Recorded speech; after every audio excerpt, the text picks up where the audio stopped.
this follows a little bit from that question. We in this neighborhood over the last 18 months, 2 years, were engaged with a consulting firm called Chamberlain & Associates to study the Greenbush and Vilas neighborhoods for future development.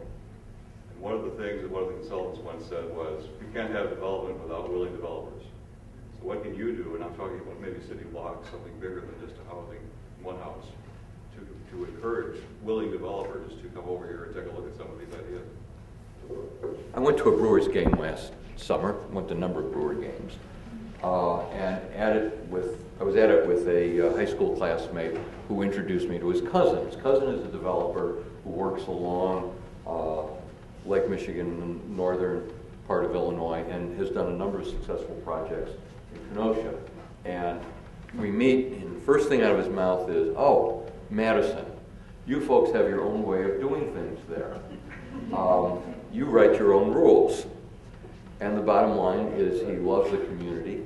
He's got a son going to school here. And at one point, actually, I took him around Madison. And he found some older buildings that he said he just loved to get involved in terms of rehab. And of course, we've got so many local developers as well. Developers want a lot of things. They'd like to do things their own way, for one. But really, being realistic, what's most important to a developer is certainty.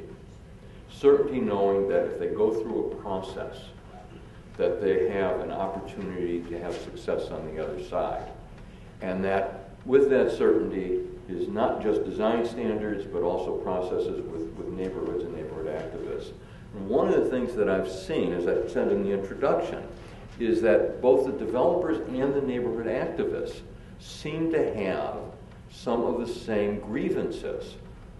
And what has surprised me as I've been in this campaign for the last several months is that the neighborhood activists are not what the reputation is. They are welcoming development. They are welcoming density.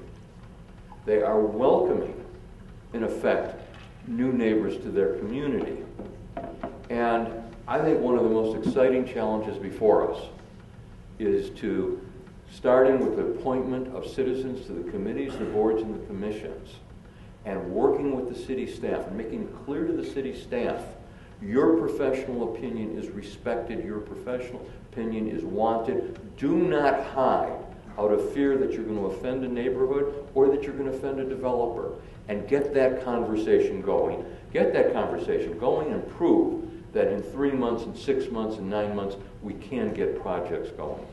When the economy starts to fully recover, I don't think there'll be any lack of interest among developers in this neighborhood. It's got a lot going for it, well-positioned geographically in the community. Of course, you have the major employers here, well served by bus service, and so I don't think we're going to have to market the neighborhood pretty hard. I think it sells itself.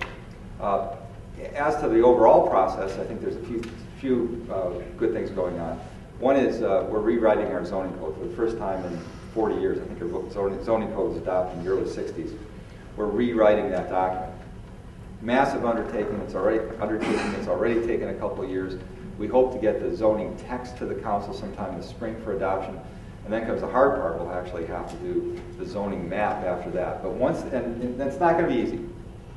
But once that's done, it will provide a lot of the certainty that Paul was talking about, both for developers and for neighborhoods. It's not a panacea. It's not the total answer.